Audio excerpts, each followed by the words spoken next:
ప్రభు అయిన యేసుక్రీస్తు ప్రశస్త నామంలో మీ అందరికీ హృదయపూర్వకమైన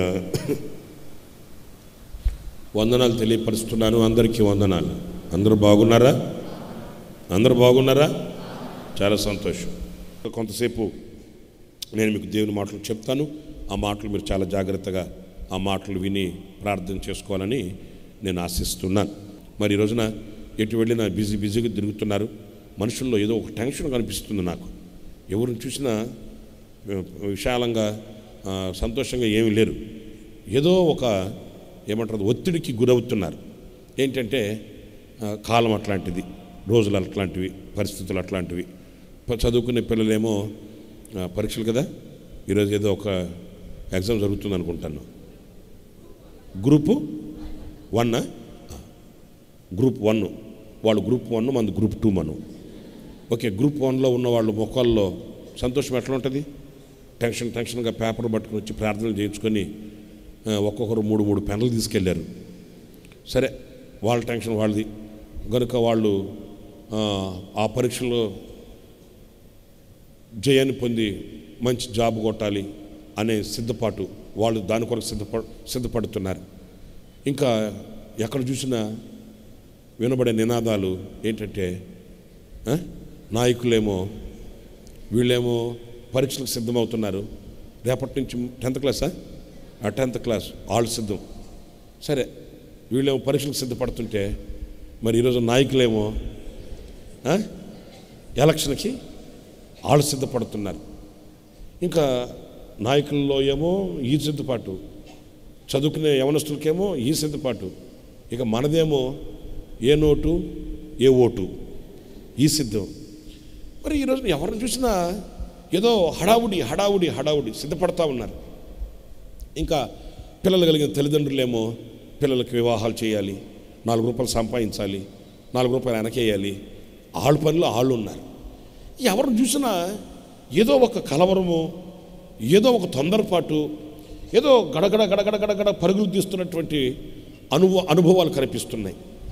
అంటే ఎవరికి వాళ్ళకి తోచిన దాంట్లో మనం సిద్ధపడాలని, మనం ఆ పని చేయాలని ఆతృతగా పరుగులు తీస్తున్న పరుగు మనకు కనిపిస్తుంది. అలాగే వాక్యం చదివితే కూడా నాకు గత రాత్రి నేను ఈరోజు మీతో దేవుని మాటలు చెప్దామని బైబిల్ తీసినప్పుడు నాకు ఒక మాట కనిపించింది. అది మత్తయి సువార్త 24వ అధ్యాయం 44వ వాక్యం.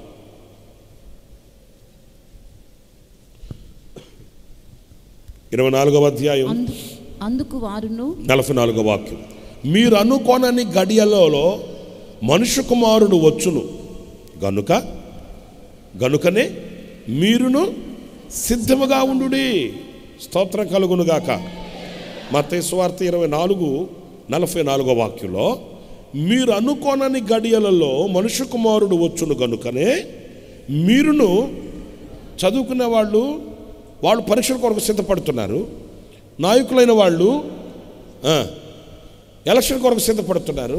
మరి ఎక్కడికి వెళ్ళినా ఈ రోజున సిద్ధం అని ఆలాడగడం, మేము కూడా సిద్ధం అని వీళ్ళని చెప్పడం. నేను బైబిల్ తీస్తే కూడా వాక్యం ఏమంటుందంటే, పిచ్చోడ్లారా, వాళ్ళు దానికి కొరకు సిద్ధపడుతున్నారు, వీళ్ళు దీని కొరకు సిద్ధపడుతున్నారు, మీరేం ఊరుకున్నామని మీరు అనుకోవద్దు, మీరు కూడా సిద్ధంగా ఉండండి. ఇప్పుడు ప్రభు అడుగుతాడు, సిద్ధం అంటాడు. మనం కూడా ఏమనాలి అప్పుడు? చెప్పరేంటి? మరి అది ఎందుకంటే సిద్ధంగా ఉండండి అని ఎందుకు అంటున్నాడంటే, అనుకొనని గడియల్లో వస్తాడంట ఆయన. అందరూ ఏమనుకుంటున్నారు, ఇంకేం ఇబ్బంది లేదు, చక్కగా అన్నీ సెటిల్ అయిపోయాయి, ఇంకా గడిబిడేమి లేదు, సంతోషంగా ఉన్నాము, కష్ట పరిస్థితులు తొలగిపోయాయి, నిమ్మలంగా నెమ్మదిగా బ్రతకొచ్చు అని అనుకుంటున్న కాలంలో హఠాత్తుగా దొంగ వచ్చినట్లుగా, గర్భిణీ స్త్రీకి ప్రసవ కాలం వచ్చినట్లుగా ఆయన అనుకోనని గడియల్లో వస్తాడంట. యేసుప్రభు శిష్యులు కూడా అడిగారు, వాళ్ళు తక్కువైనోళ్ళు కాదు, ఆ టైం మనకు తెలిస్తే కొంచెం జాగ్రత్తగా ఉండొచ్చు, సిద్ధపడచ్చు అని. ఏమన్నారంటే, అయ్యా నువ్వు నీ యొక్క రాకడ విషయంలో నువ్వు ఎప్పుడు వస్తావు మాకు తెలియపరచయ్యా అంటే ప్రభు పెద్ద ఎత్తేరేళ్ళు అనుకొని ఆయన అన్నాడు, నేను వచ్చే సమయము మీకు చెప్పడానికి నా చేతుల్లో ఏమి లేదు, అది తండ్రి స్వాధీనంలో ఉంది అన్నాడు. అప్పుడు వాళ్ళకి కంగు తిన్నారు. వేసాడు రా దెబ్బ, కౌంటర్ ఇచ్చాడు రా బాబు, సత్యం ఇప్పుడు అనుకుని మరలా ఏమన్నారంటే, సరే పోనీలే, నువ్వు వచ్చే సమయం చెప్పకపోయినా కనీసం ఆ సూచనలను చెప్పు, ఆ సూచనలను చెప్పు, మేము జాగ్రత్త పడతాం, సిద్ధపడతాం, మేము సిద్ధంగా ఉండాలి కదా. మరి నువ్వు వచ్చినప్పుడు మేము సిద్ధంగా లేకపోతే ఎట్లాగా, కనుక ఆ సూచనలను చెప్పు అంటే అప్పుడు ఆయన సరేలే, ఇంతకు అడుగుతుంటే మనం చెప్పకపోతే బాగోదు అని చెప్పాడు. ఏం చెప్పాడు? సూచనలు ఏం చెప్పాడు? ఏంటి? సరే, మీరు ఒక్కొక్కరు చెప్తారు, నేను చెప్పేస్తాను. ఏంలే, చిన్న మాట, సులువైన ఒక సమాధానం ఏంటంటే, నీ రాకడకు సూచనలు ఏంటంటే, తొలిటి దినములలో మొదటి దినాల్లో ఏం జరిగాయో అవే మరలా జరుగుతాయి. మీకు అర్థమైందా? అంతే, గతంలో ఏం జరిగాయో అవే మరలా రిపీట్ అవుతాయి. అప్పుడే మీకు గుర్తుకు రావాలి. ఏమని? సేమ్ అప్పుడువే మరలా రిపీట్ అవుతున్నాయి అంటే, ఓ మన ప్రభు వచ్చే కాలం. ఇప్పుడు క్యాసెట్ రిపీట్ అయిందంటే అర్థం ఏంటి? క్యాసెట్ అయిపోయిందని అర్థం. ఫస్ట్ పాట మరలా వస్తే అర్థం ఏంటి? క్యాసెట్ అయిపోయింది. తొలిటి దినాలు, మొదటి దినాలు ఉన్నాయే, నోవాహు దినాలు ఉన్నాయే, లోతు దినాలు ఉన్నాయే, అవి మరలా వస్తాయి. పెళ్ళికి ఇచ్చుకోవడం, పెళ్ళిళ్ళు చేసుకోవడం, సంపాదించుకోవడం, ద్రాక్ష తోటలు నాటుకోవడం, తినడం, తాగడం, సుఖించడం, అప్పుడు ఎలాగైతే జరిగిందో అవే మరలా రిపీట్ అవుతాయి. మీరు ఇప్పుడు లోకంలో చూడండి, మీరు అప్పుడు ఏమైతే జరిగాయో పాతకాలం ఫ్యాషన్లు ఏదైతే ఉన్నాయో అవే రిపీట్ అవుతున్నాయి. కొత్తవి ఏమీ రావు, అయిపోయింది. కొత్తవి వచ్చి జరిగే రోజులు అయిపోయాయి, ఇక దినాలు లేవు. లేకయే మరలా పాత రోజులు మరలా రిపీట్ అవుతాయి. వింటున్నారా నేను చెప్పేది? పాతకాలంలో వినేవాళ్ళం మనం, మట్టి పాత్రలో తినేవాళ్ళు, మట్టి పాత్రలో వండుకునేవాళ్ళని. ఇప్పుడు అది పెద్ద ట్రెండ్ అయిపోయింది. కొత్తవి ఏమీ లేవు, అయిపోయినాయి, కొత్తవి అయిపోయినాయి. ఇప్పుడు మరలా పాత రోజులన్నీ రిపీట్ అవుతున్నాయి. మీరు ఆలోచించి చూడండి, జరిగేది ఇప్పుడు ఉన్నవన్నీ కూడా పాతవే. ఇప్పుడు మరలా కొత్తగా ఒక ట్రెండ్ వస్తుంది అంటున్నారే, ఆ ట్రెండ్ అంతా పాతదే.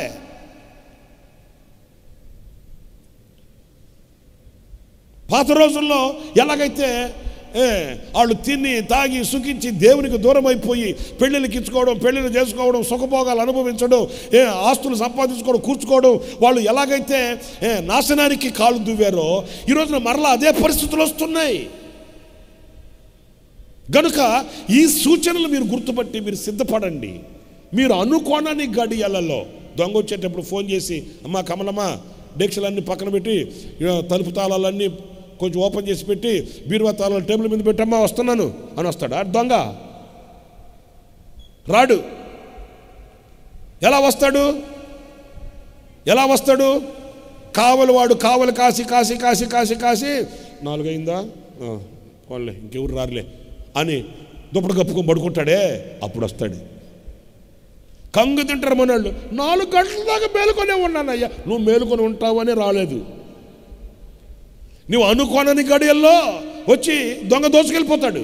అలాగున దొంగలాగా ఊరికే ఉదాహరణకు చెప్పాడు ఆయన. అలాగే ఎప్పుడైతే అనుకోనని గడియల్లో దొంగ వస్తాడో, అలాగే మీరు అనుకోనని గడియల్లో నేను వస్తాను. గనుక మీరు ఎలా ఉండాలి అనంటే, సిద్ధముగా ఉండాలి. అందరు చెప్పండి, ఎలా ఉండాలి? అందరు చెప్పండి, ఎలా ఉండాలి? గట్టిగా చెప్పాలి, ఎలా ఉండాలి? ప్రభు ఈరోజు నిన్ను సిద్ధమా అని అడిగితే నువ్వు చెప్పాలి, నేను సిద్ధమే. పెళ్లి కుమారుడా, నా ప్రియుడా, నా యేసయ్యా, నువ్వు త్వరగా రా, నేను సిద్ధంగా ఉన్నాను. నేను నీ ఉండే లోకానికి నేను రావాలి, అక్కడ నీతో జీవించాలి, రా వచ్చేయ్ అని చెప్పగలిగిన ఆ సిద్ధపాటు మనం కలిగి ఉండాలి. హల్లెలూయా, హల్లెలూయా, హల్లెలూయా, చెప్పండి హల్లెలూయా. అంటే ఆయన వచ్చే ఆ చూకి, లేకపోతే ఆనవాళ్ళు, లేకపోతే ఆ సూచనలు కనుక్కొని అప్పుడు సిద్ధపడడం కాదు. నీవు అనుకోనని ఈ గడియలలో ఆయన ప్రత్యక్షమైతే నీవు సిద్ధపడి ఉండాలి, సిద్ధంగా ఉండాలి. ఆ సిద్ధపాటు మనలో ఒక అగ్నిలాగా మనల్ని కాల్చాలి, మన గుండెలో రగలాలి.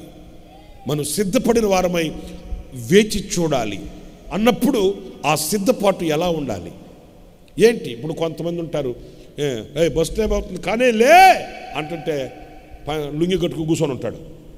ఒరే లగరా బాబు టైం అవుతుందంటే ఏముందో సొక్క తగిలించుకోవడమేగా అంటాడు. సొక్క తగిలించుకో, మరి ఆలస్యం ఎందుకు, జాప్యం ఎందుకు? మరి సిద్ధపడాలి అనంటే ఎలాంటి విషయాలలో మనం సిద్ధపడి ఉండాలి, ఎలాంటి సిద్ధపాటు మనకు కావాలి, ఏ విషయాలలో మనం జాగరూకులమై బ్రతకాలి? ఒక 2-3 మాటలు నేను మీతో మాట్లాడుతాను, వాక్యం చూపిస్తాను. మొదటిది ఎజ్రా గ్రంథం. ఎజ్రా గ్రంథం 10వ అధ్యాయం 11వ వాక్యాన్ని చదివినప్పుడు, కాబట్టి ఇప్పుడు మీ పితరుల యొక్క దేవుడైన యెహోవా ఎదుట, మీ పితరుల దేవుడైన యెహోవా ఎదుట మీ పాపములు ఒప్పుకొని సిద్ధపడాలంట. ఎలా సిద్ధపడాలో ఇక్కడ మనం చదువుతున్నాము. మీ పాపములను ఒప్పుకొని ఆయన చిత్తానుసారముగా నడుచుటకు సిద్ధపడి దేశపు జనులను స్త్రీలను విసర్జించి మిమ్మును మీరు ప్రత్యేకపరచుకొనుడి. ఇదిగో ఇలా సిద్ధపరచబడాలంట మనం, ఇలాగ సిద్ధపడాలంట మనం. నేను సిద్ధంగా ఉన్నాను అని ఒక పాప క్షమాపణ నిశ్చయం నీకు కలగకుండా, నీ పాపము నిమిత్తమై పశ్చాత్తాపం కలగకుండా, కొంతమందికి పశ్చాత్తాపం అంటే తెలియదు. వాళ్ళు ఏనాడు వాళ్ళ అవిధేయతలను బట్టి నొచ్చుకున్న వాళ్ళు కాదు, ఏనాడు వాళ్ళ యొక్క హేయ ప్రవర్తనను బట్టి వేదన కలిగిన వాళ్ళు కాదు. ఇక వద్దు ఈ జీవితం అనుకున్నారు, వచ్చారు, సంఘంలో చేరిపోయారు, సంఘంలో కలిసిపోయారు. చాలామంది ఉంటారండి ఈ కోవకు చెందిన వాళ్ళు. జాగ్రత్తగా వినండి. తిరిగి అనుభవించి లోకాన్ని అయిపోయింది. ఇక ఏం చేశారు? ఒక్కసారిగా లోకంలో నుంచి సంఘంలోకి వచ్చారు. అమ్మ నాయన ఇదేందో ప్రశాంతంగా ఉంది, ఈ భక్తి ఎంతో బాగుంది అని కలిసిపోయారు. కానీ వేదన కలిగించిన తమ పాపముల నిమిత్తమై, దేవునికి వేదన కలిగించిన తమ పాపముల నిమిత్తమై పశ్చాత్తాపపడిన వాళ్ళు కాదు. సిద్ధపడాలి. ఎలా సిద్ధపడాలి అంటే జరిగిన అవిధేయత నిమిత్తమై, దేవునికి గాయాన్ని రేపిన కార్యముల నిమిత్తమై ఆ పశ్చాత్తాపం, ఆ మారు మనస్సుకు తగిన ఆ కన్నీటి ప్రార్థన, ఆ పశ్చాత్తాపంతో కూడిన ఆ ప్రార్థన వాళ్ళకి తెలియదండి. ఎందుకు పశ్చాత్తాపడాలంటే పశ్చాత్తాపమునకు ఒక విలువ ఉంది. ఎవరైతే పశ్చాత్తాపడతారో వాడు మరలా పాపము చేయకుండా తప్పింపబడతాడు. అర్థమవుతుందా? ఎవరైతే పశ్చాత్తాపడతాడో, ఎవరైతే తమ పాపములను ఒప్పుకొని విడిచిపెడతాడో అలాంటి వాడు మరి అన్నిటికీ ఆ పూర్వపు పాపంలోకి వెళ్ళడు. ఫర్ ఎగ్జాంపుల్ చెప్తాను వినండి. ఇప్పుడు నేను మాట్లాడింది తప్పు అని నేను పశ్చాత్తాపడ్డప్పుడు మరలా ఆ మాట నా నోట రానివ్వను. ఎప్పుడు? నేను మాట్లాడింది తప్పు అని నేను పశ్చాత్తాపడినప్పుడు. లేదు నేను మాట్లాడింది తప్పు కాదండి, కరెక్టేనండి, నేనేం తప్పు మాట్లాడలేదండి అనుకున్నప్పుడు మరలా రెండవసారి ఆ మాట మాట్లాడడానికి అవకాశం ఉంది. మీకు అర్థమైందా? ఎందుకు పశ్చాత్తాపానికి ఇంత వేదికను వేశాడు, ఈ పశ్చాత్తాపానికి ఇంత విలువనిచ్చాడు? మీరు మీ పాపం నిమిత్తం పశ్చాత్తాపడి ఒప్పుకోవాలని ఎందుకు చెప్తున్నాడంటే, ఎవడైతే ఒప్పుకుంటాడో, ఎవడైతే పశ్చాత్తాపడతాడో, ఎవడైతే ఆ పాపముల నిమిత్తమై కన్నీరు కార్చి ప్రభు సన్నిధిలో క్షమాభిక్షణ పొందుతాడో వాడు మరలా అపూర్వపు పాపంలోకి వెళ్ళలేడు. మీకు ఇంకా ఉదాహరణ చెప్పాలంటే, ఇప్పుడు మా ఊరు వైపు కొన్ని ఊత పదాలు ఉన్నాయండి. ఉదాహరణకు చెప్తాం. మా ఊరు వైపు కొన్ని ఊత పదాలు మాట్లాడుతుంటాం. అంటే వాడుకగా చిన్నలు పెద్దలు అందరూ మాట్లాడుకుంటుంటాం ఊత పదాలు కొన్ని. మేము ఇటువైపుకి వచ్చిన తర్వాత ఇటువైపు చూస్తే మేము మా ఊరు వైపున ఊత పదాలుగా మాట్లాడుకునే కొన్ని మాటలు ఇటువైపు బండబూతులు. నిజం. అమ్మ బాబోయ్. ఆ తర్వాత కొందరు చెప్పిన తర్వాత అమ్మ మాట్లాడకూడదు, అట్లా ఆ మాట అనకూడదు అంటే, ఈ పాప అనకూడదు ఆ మాట. మరి మా ఊర్లో మేము ఊత పదాలుగా అక్కడ తప్పు కాదు.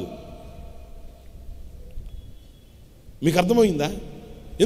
అంతెందుకు, నేను విజయవాడకు వచ్చిన తర్వాత కూడా నేను ఉండవల్లి సెంటర్లో ఉన్నప్పుడు మన సహోదరుడు, మన బ్రదర్ ఒక ఆయన ఫోన్ చేసి నాతో, అన్న మీరు ఊతపదంగా వాడే ఇదిగో ఈ మాట చాలా తప్పది, అట్లా మీరు ఆ మాట మాట్లాడడం మంచిగా ఉండదు, అది కొంచెం అభ్యంతరకరమైన మాటది అని అంటే నాకు గుండె జల్లుమనింది. అయ్యి బాబోయ్, అవునన్నా అన్నాను. అవునవును, మీరు ఆ ప్రాంతం వాళ్ళు కనుక ఆ ప్రాంతం వాళ్ళు మాట్లాడతారు, ఆ మాట నిజమేను, నాకు కూడా తెలుసు, కానీ ఇటువైపున ఆ మాట మాట్లాడకూడదన్నా అన్నాను. అని చెప్పాడు. ఆనాటి నుంచి ఈనాటి వరకు ఆ మాట కాదు కదా, ఆ మాట కల్లో కూడా నా మనసులోకి రానివ్వను, ఎందుకంటే అది తప్పని తెలిసింది. దాని నిమిత్తమే నేను పశ్చాత్తాపడ్డా. ఈ బాబోయ్ నిజమా, మనకు తెలియక మాట్లాడాం కదా అనుకున్నాను. అమ్మో ఇక మాట్లాడకూడదు, అది తప్పైపోయింది అని నేను పశ్చాత్తాపడ్డాను.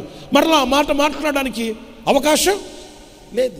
పశ్చాత్తాపం లేకపోతే నేను మాట్లాడింది కరెక్టే, నేను మాట్లాడింది తప్పేం కాదు కదా అనుకున్నప్పుడు మరలా నేను ఆ మాట మాట్లాడే అవకాశం ఉంటుంది. కనుక ప్రభు ఏం కోరుతున్నాడు, నీవు మీ పాపముల నిమిత్తమై పశ్చాత్తాపడి మీరు వాటిని విడిచిపెట్టి ఆయన చిత్తానుసారముగా నడుచుకున్నటకు సిద్ధపడి మిమ్మును మీరు ప్రత్యేకపరచుకొనుడి.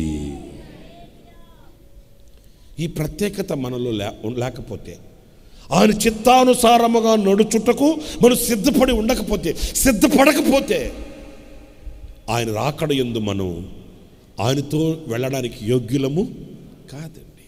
భక్తి చేయొచ్చు, బైబిల్ చదవచ్చు, కానుకలు ఇవ్వచ్చు, పాటలు పాడచ్చు, ప్రార్థనలు చేయొచ్చు, అద్భుతాలు చేయొచ్చు, మహత్కార్యాలు చేయొచ్చు, కానీ ఒక్క మాట ఏంటంటే మీరెవరో నాకు తెలియదు అన్న మాట ఆయన నోట విన్ననాడు ఇక ఆల్టర్నేట్ ఆర్గ్యుమెంట్స్ ఏమి కూడా ఇక లేదండి, అది కాదు జరిగింది ఇది అని ఆయనకి సమర్థించి చెప్పగలిగిన వాడు ఎవడు? ఎందుకంటే ఆయన అగ్నినేత్రములు గలవాడు, ఆయనకి మరుగైనది చాటైన చోటు లేదు. ఇంత చేసి ఆ రోజున మీరెవరో కూడా నాకు తెలియదు అని అన్నాడంటే దేనిని బట్టి అన్నాడు ఆయన అనంటే, ఇంత చేశాము కానీ సిద్ధపాటు మనలో లేదు, వేరుపాటు మనలో లేదు.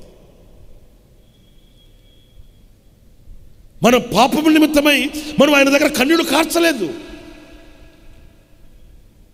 ఘనమైన వేదిక వేసి ఆయన ఘనంగా ఆహ్వానించి తన ఇంట చేర్చుకున్నాడు. కానీ ఆ ఇంటికి ఒక సహోదరి, ఒక స్త్రీ వచ్చింది.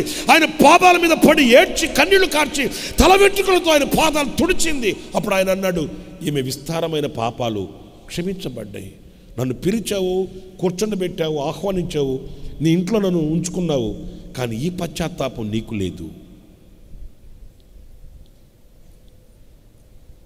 నన్ను పిలిచిన మాట వాస్తవమే, నీ ఇంటికి నేను వచ్చిన మాట వాస్తవమే, నీ ఇంట నేను ఉన్నాను, కానీ నీకు అన్నీ ఉన్నాయి, కానీ ఈమెలో ఉన్న పశ్చాత్తాపం నీకు లేదు. ఆ మాటే ఈరోజున నిన్ను అడిగితే నీ సమాధానం ఏంటి? దేవుని సంఘంలోనికి వచ్చావు, సహవాసంలో చేరుకున్నావు, బైబిల్ చదివి ప్రార్థన చేసి కానుకలు ఇచ్చి నేను కూడా క్రైస్తవుణ్ణి, నేను కూడా భక్తి పరుణ్ణి అని నువ్వు అనుకుంటున్నావు, మంచిదే.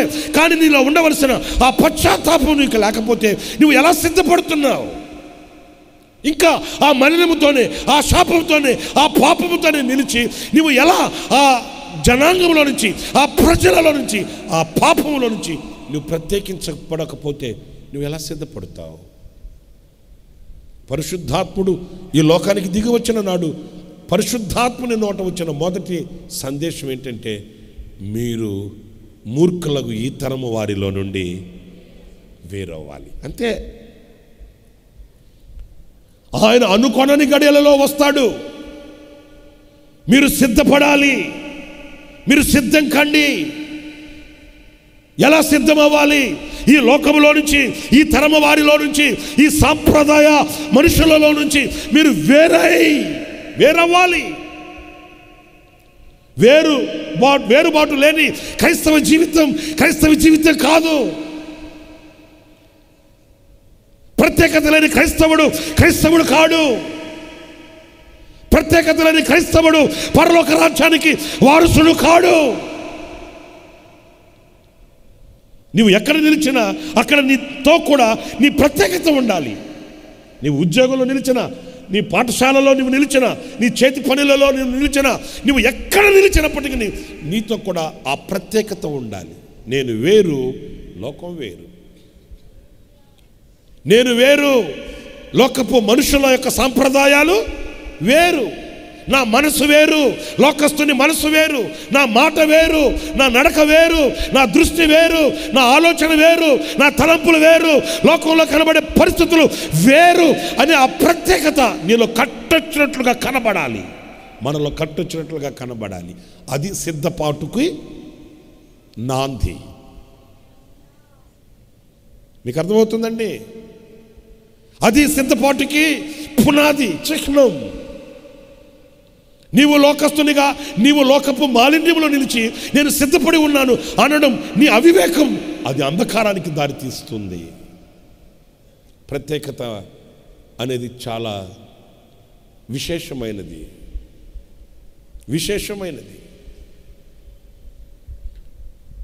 ఈ ప్రత్యేకతని అన్ని సమయాల్లో మనం కాపాడుకోవాలి. ఈ రోజున అనకూడదు, కానీ క్రైస్తవునిలో ఉండవలసిన ప్రత్యేకతని మనం వెతకవలసి వస్తుంది.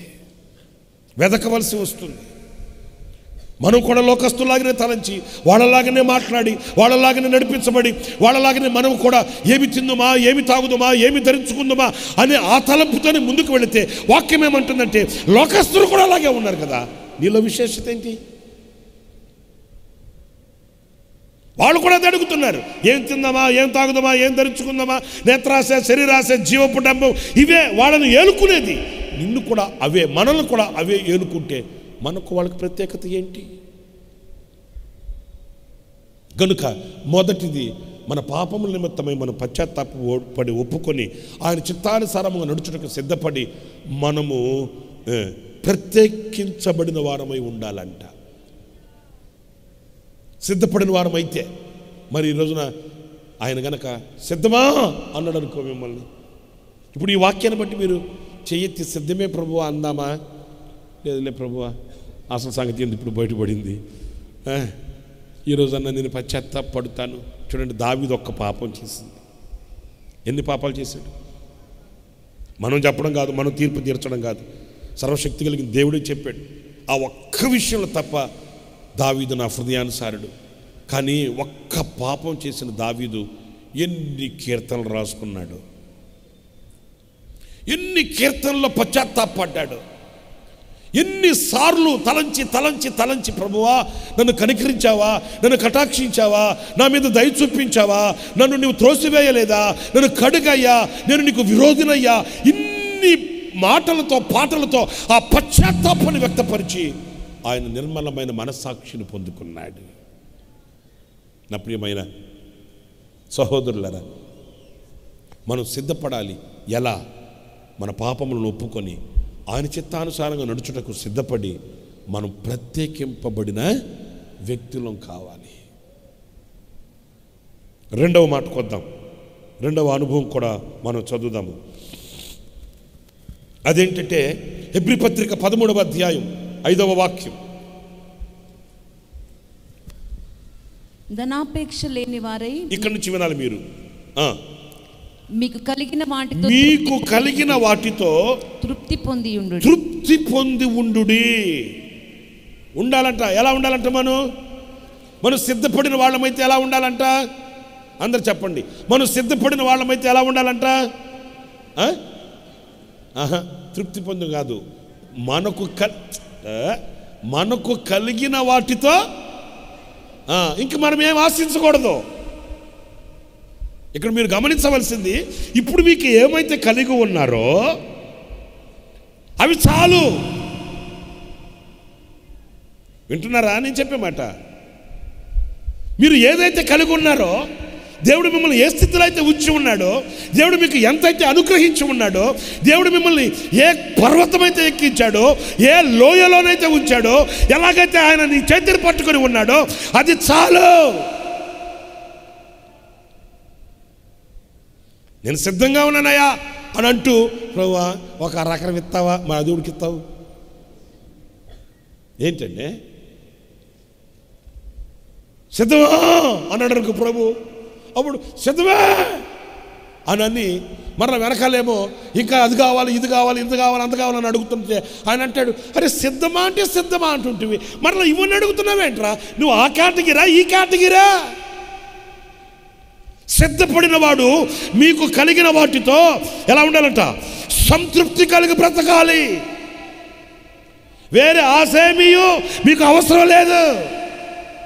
నీతో నిలుచుండు ఈ భాగ్యమే చాలు, వేరే ఆశేమీయు లేదు నాకిలలో, నా ప్రాణ ప్రియుడా నన్నేలు దైవమా, ఆపాదమస్తకం నీకేగా అంకితం. అసలు ఉన్నదంతా నీకు ఇచ్చేస్తా, ఇంకా నాకెందుకు? ఇక అసలు నేనే నీ వాడనైతే, నాకున్నదంతా నీ దానమైతే, నాలో సమస్త అణువు ప్రతి పరమాణువు నీకోసమే నీవే అయితే ఇక మరలా నాకెందుకయ్యా? అసలు ఈ స్థితిలో నీతో నేను ఉండడమే ఇది మహాభాగ్యం. అర్థమవుతుందా?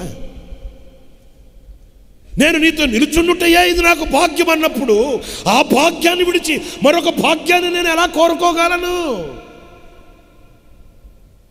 నా లోకమే నీవైతే వేరే లోకం నాకెందుకు? నా ప్రేమ ప్రపంచమే నీవైతే వేరే ప్రపంచంలో నేను బ్రతకాల్సిన అవసరం నాకేంటి? మీరు ఇంటికి వెళ్ళిన తర్వాత ఈరోజు ఆదివారం కదా, ఆదివారమా బుధవారమా, మిమ్మల్ని ఆటంకపరచకూడదు. మీకు కేటాయించిన సీట్లలో మిమ్మల్ని కూర్చోబెట్టాలి. ఆదివారం కనుక శుభ్రంగా తిని ప్రశాంతంగా నడువాల్చి అప్పుడు ఆలోచించండి ఈ మాటలన్నీ. ఏం మాటలన్నీ?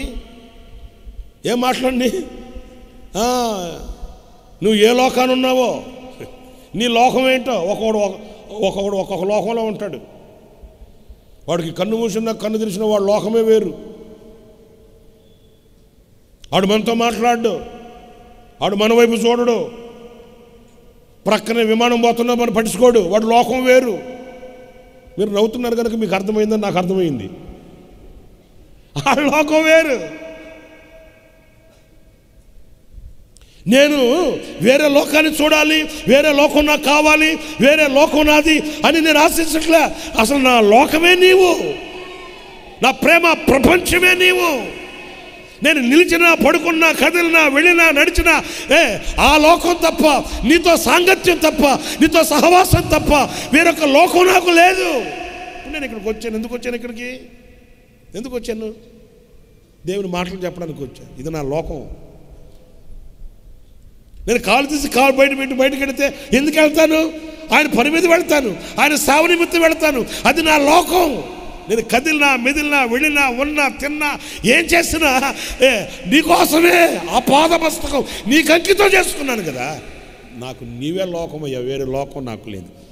నీవు లేని లోకం అది ఎంత గొప్పదైనా నాకొద్దు, అవసరంలే. నేను వెళ్తున్నాను కానీ ఈ పరలోకంలో నువ్వు ఉండు అంటే నీవు లేని పరలోకం నాకెందుకయ్యా? నీవు ఉన్న చోట నేను ఉండాలి, నేనున్న ప్రతి చోట నువ్వు ఉండాలి.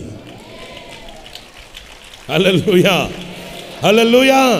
గనుక నా ప్రియమైన సహోదరులారా, ఇక్కడ సిద్ధపాటు ఏం చూపిస్తుంది అని అంటే, మీకు కలిగిన వాటితో ఇప్పుడు నా దేవుడు నీకు ఏమైతే నీ చేతికి ఇచ్చున్నాడో, ఏదైతే నీ కుటుంబానికి ఇచ్చున్నాడో, ఏదైతే నీకు అనుగ్రహించున్నాడో, ఎనఫ్, చాలు చాలు.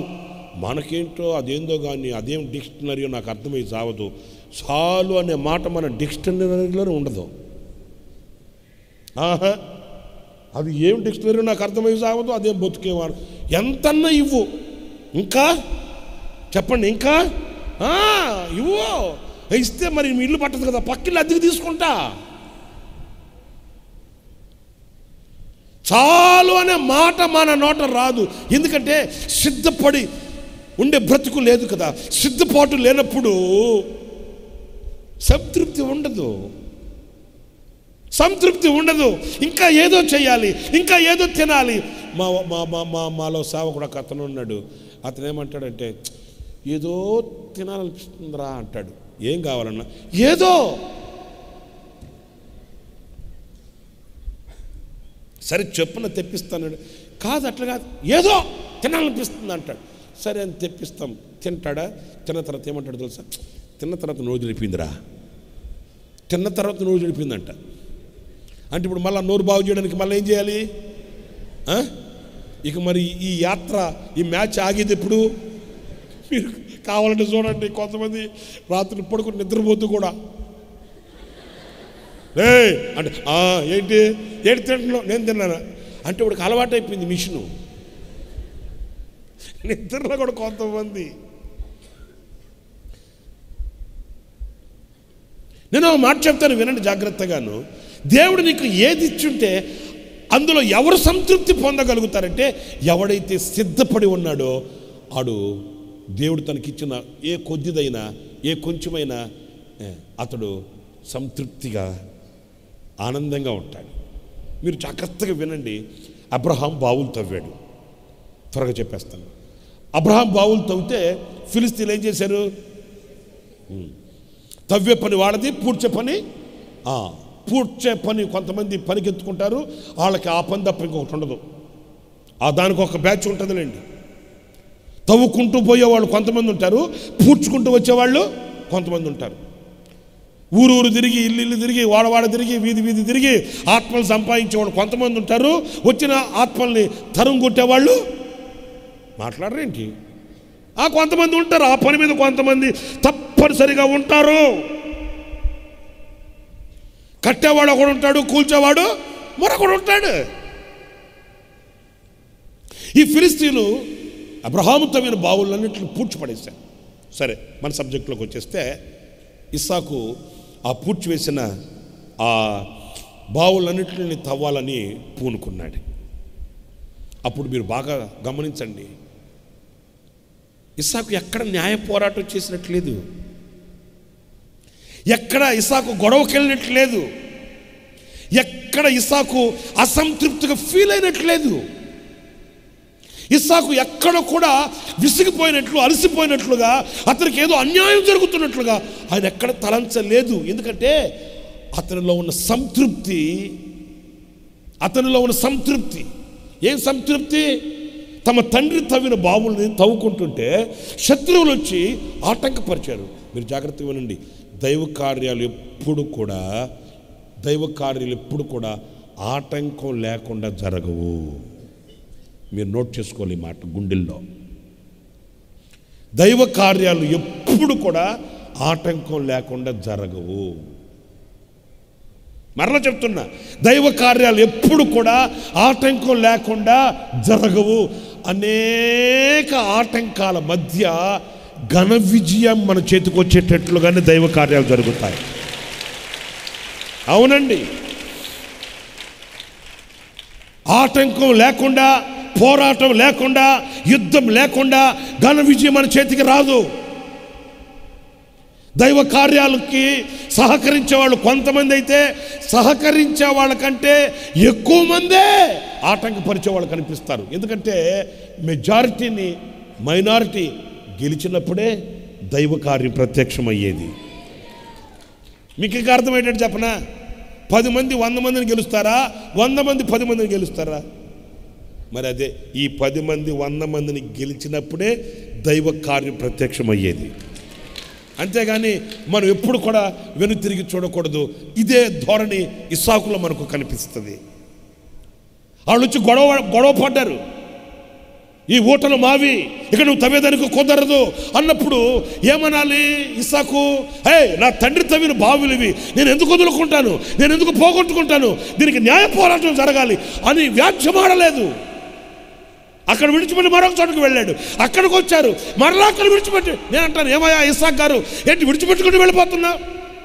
దేవుడు నాకు అనుగ్రహించింది చాలు. దేవుడు నా యొద్ద నుంచి తీసివేసింది ఏది కూడా నాకు అక్కరలేదు. మీకు అర్థమైందా? దేవుడు వద్దు అనుకున్నది మనం కావాలి అని అనకూడదు. మీకు కలిగిన వాటితో ఏం కలిగింది? ఇస్సాకు అంటాడు, అక్కడికి వెళ్ళాను, తవ్వాలనుకున్నాను, వాళ్ళు వచ్చి గొడవ పడ్డారు, వాళ్ళకి వదిలిపెట్టేశాను, నాకు కలిగింది చాలు. మరొక చోటుకు వెళ్ళాను, అక్కడ బావులు తవ్వాను, అక్కడికి వచ్చి అక్కడికి వచ్చారు, విడిచిపెట్టేశాను, నాకు కలిగింది చాలు. ప్రియులారా, ఒక మాట నేను మీతో చెప్తాను.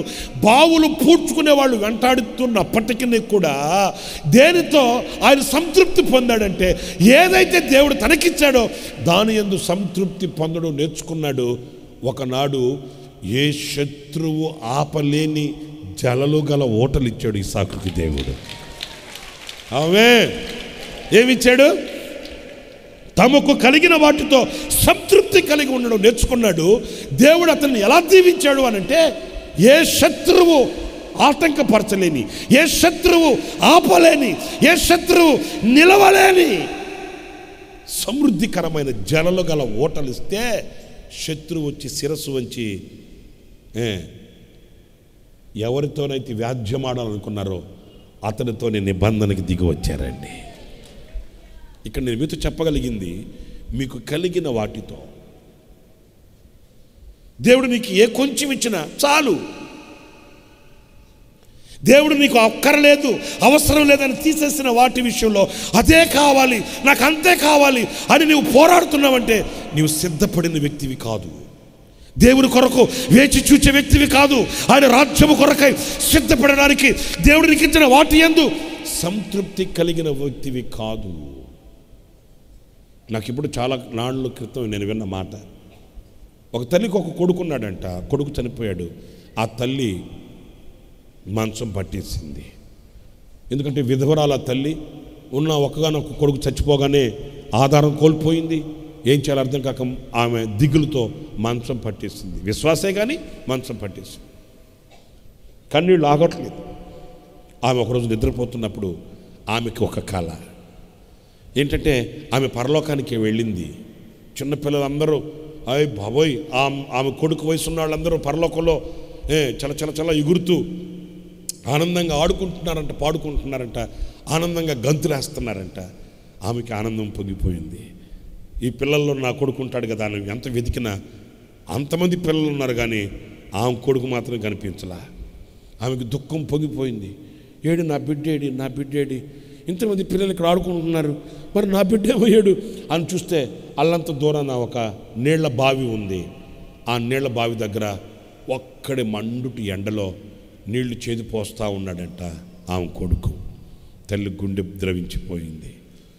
పరుగు పరుగున వెళ్ళి గట్టిగా పట్టుకుంది కొడుకుని, కల్లో గట్టిగా పట్టుకుని ఏడ్చింది. నాయన, ఏంటి నాయన నీకు ఈ చాకిని? నువ్వు పరలోకంలో ఉన్నావని నేను అనుకున్నాను, నువ్వు దేవుని సన్నిధిలో ఉన్నావని నేను అనుకున్నాను, దేవుని ఒడిలో అల్లారు ముద్దుగా పెరుగుతున్నావని నేను అనుకున్నాను, ఏంటి నాయన ఈ కష్టం అంటే ఆ బిడ్డ ఆ తల్లితో చెప్పాడటమ్మా, ఎందుకమ్మా నన్ను వేధిస్తావు? ఆ తల్లి అనేది, ఏంటి నాయన నేను వేధించేది ఏంట్రా?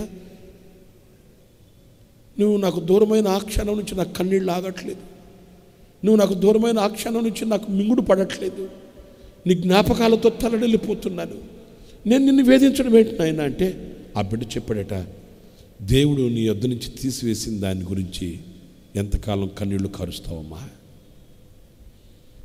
దేవునికి ఇష్టం లేని దాన్ని నువ్వు ఎందుకు ఇష్టపడుతున్నావమ్మా? దేవుడు నీకు అవసరం లేదని తీసేసిన దాని గురించి నువ్వు ఎంతకాలం కన్నీళ్ళు పెడతావు? నువ్వు కార్చిన కన్నీళ్ళన్నీ ఈ బావిలో పడుతున్నాయి. ఈ నీళ్ళన్నీ చేతి పోసి పక్కన చేతి పోసేసి ఖాళీ చేసి నేను వెళ్ళి పిల్లలతో ఆడుకోవాలి. నీవేమో కన్నీళ్ళు ఆపువు, ఈ నీళ్ళేమో ఆగిపోవు, పిల్లలందరూ ఆడుకుంటున్నారు. నువ్వు కన్నీళ్లు కార్చడం మానేస్తే, నాకు ఈ పని తప్పిపోతే నేను వెళ్ళి పిల్లలతో ఆడుకోవచ్చు.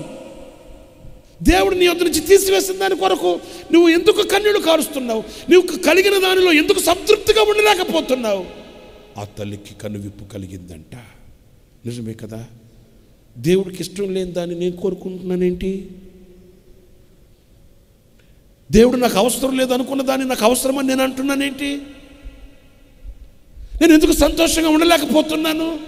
మనలో కూడా చాలామంది అనవసరమైన వాటి కొరకై మనం సంతృప్తిని పోగొట్టి వ్యధ చెందుతుంటామండి, వ్యధ చెందుతుంటాం. అనేక విషయాలలో దేవుడికి ఇష్టమా అని అనుకోము, నాకు ఇష్టం అనుకుంటాము. ఇది దేవుడు నాకు ఇచ్చాడా అని అనుకోము. నేను సంపాదించుకోవాలనుకుంటాం. ఇది దేవుడు నాకు అనుగ్రహిస్తున్నాడా అని అనుకోము. నేను పొందుకోవాలి, నేను సంపాదించుకోవాలి, నేను కూడగట్టాలి, నేను మూట కట్టాలి అనుకుంటామే. కానీ ఇది నా దేవుని మూలముగా నాకు అనుగ్రహింపబడిందా? నా ప్రియ సహోదరులారా, దేవునికి ఇష్టం లేనిది లోకంలో ఎంత ఘనమైనది అయినప్పటికీ కూడా అది మనకు ఆశీర్వాదం. దేవునికి ఇష్టమైనది లోకంలో ఎంత కష్టమైనది అయినప్పటికీ కూడా అది మనకు ఎంతో ఉన్నతమైనదిగా ఉంటుంది. మీకు అనుగ్రహింపబడిన, మీకు కలిగిన వాటితో సంతృప్తి కలిగి ఉండాలంట. సిద్ధపడడం అంటే ఏంటి? సిద్ధపడి బ్రతకడం అంటే ఏంటి? ఇక అతడు ఏమి కోరుకోడు, అతనికి ఏమి ఆశించడు, అతని దృష్టికి దేని మీదకి వెళ్ళదు, అతని మనసులోకి ఏమి మెదలదు. దేవుడు నన్ను ఈ స్థితిలో పెట్టాడా, ప్రభువా చాలు, నీ కోసం వేచి ఉన్నాను, నీ కొరకు ఎదురు చూస్తున్నాను, వేరేమీ నేను కోరుకోను, ఇది చాలు.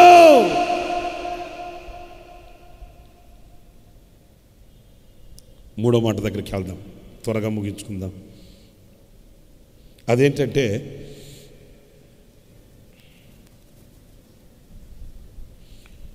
యూదా పత్రికలో 21వ వాక్యం.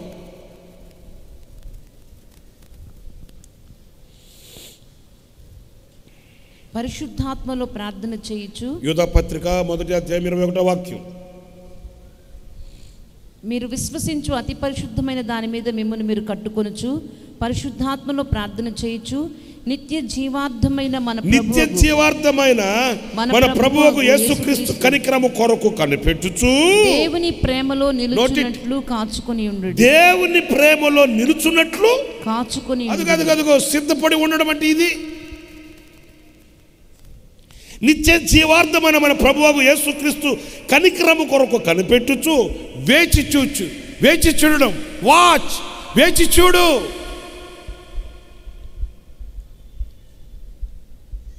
ఆయన కనికరము కొరకు కనిపెట్టి చూడు.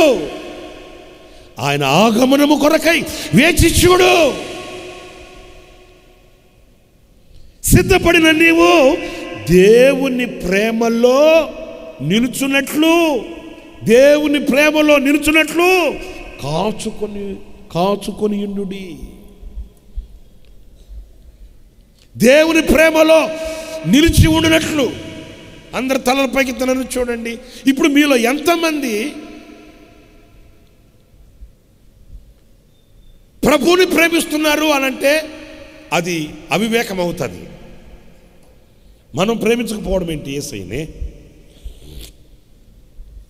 ఎంతమంది మీరు ప్రభువుని ప్రేమిస్తున్నారు అనంటే అది ఎంతో అజ్ఞానంతో కూడిన మాట అవుతుంది. అందువలన అట్లా అడగట్లే. మీలో ఎంతమంది దైవ ప్రేమలో నిలిచి ఉన్నారు? ఆ ప్రేమలో, దేవుని ప్రేమలో నిలిచి ఉండాలి. దీనిని మన వ్యవహారిక భాషలో మాట్లాడుకోవాలంటే, ఒకప్పుడు నిన్ను ప్రేమిస్తున్నట్లు ప్రభు ఈరోజు నిన్ను ప్రేమిస్తున్నాడా? నీ ప్రేమ నాపై చల్లారిపోద్దా? ఒకప్పుడు ఉన్నట్లు ఇప్పుడు లేడా? ఒకప్పుడు ప్రేమించినట్లు, ఒకప్పుడు చేరదీసినట్లు, ఒకప్పుడు హత్తుకున్నట్లు, ఒకప్పుడు కన్నీళ్లు తుడిచినట్లు, ఒకప్పుడు భుజముల మీద ఎత్తుకున్నట్లు ఇప్పుడు ఆయన ఎత్తుకోలేడా? అని ప్రేమ చల్లారిపోదే? అయితే ఒకటి, నువ్వు సిద్ధంగా ఉన్నవాడు అయితే ఆ చల్లారని ఆ ప్రేమను అనుభవించగలుగుతావు. ఆయన ప్రేమ చల్లారిపోదు. అయితే ఆయన ప్రేమ చల్లారని ఆయన ప్రేమలో నుండి నీవు వైదొలిగిపోయావే అనుకో, నీవు ప్రక్కకు తొలగిపోయావే అనుకో. ఇప్పుడు ఉదాహరణకు చెప్తాను, వినండి. నా మీద ఒక స్పాట్ లైట్ ఉంది పైన. అందరూ జాగ్రత్తగా వినండి, మీకు అర్థమయ్యే బాణీలో చెప్తా. నా మీద అక్కడ స్పాట్ లైట్ ఉంది. ఇక్కడ ఒక సర్కిల్ ఉంటుంది. ఆ సర్కిల్ వరకు కరెక్ట్గా స్పాట్ పడుతుంది. నా మీద. ఇంక మరలా అటు వెళ్తూ ఉండదు, అటువైపు వెళ్తూ ఉండదు. అది స్పాట్ లైట్. ఇప్పుడు ఆ లైట్లో నేను ఉన్నంత వరకు నేను ప్రకాశంగా కనిపిస్తాను. ఆ లైట్ని ఎంజాయ్ చేస్తాను. ఆ లైట్ యొక్క ఫోకస్ని నేను అనుభవిస్తాను. ఏది? ఆ పరిధిలో నేను ఉన్నంత కాలం. ఆ లైట్ ఎటు పోదిక, ఎటు తిరగదిక. తిరుగుతుందండి ఆ లైట్? తిరగదు. కాకపోతే ఒకటి, ఆ లైట్ ఫోకస్లో నుంచి నేనే పక్కకి వెళ్ళిపోయాను అనుకో, మీకు అర్థమైందా? ఆ లైట్ పక్కకు పోదు. ఆ లైట్ పక్కకు పోదు. ఎందుకంటే అది చల్లారని ప్రేమ, విడువని ప్రేమ, నిన్ను విడిచిపెట్టని మధురమైన ప్రేమ, తల్లి కన్నా మిన్నయైన ప్రేమ, నీ కొరకు ప్రాణం పెట్టిన ప్రేమ, నీ కొరకు గాయపరచబడిన ప్రేమ, నీ కొరకు రక్తం కార్చిన ప్రేమ, నీ కొరకై సమాధికి వెళ్ళిన ప్రేమ, నీ కొరకై సజీవుడిగా లేచిన ప్రేమ, అది చల్లారిపోనే చల్లారిపోదు. అయితే ఆ ప్రేమ పరిధిలో నుంచి నేను ప్రక్కకు వచ్చేస్తే ప్రేమ చల్లారిపోయినట్లుగా కాదు, నీవే ఆ ప్రేమలో నిలిచి ఉండలేకపోతున్నావు.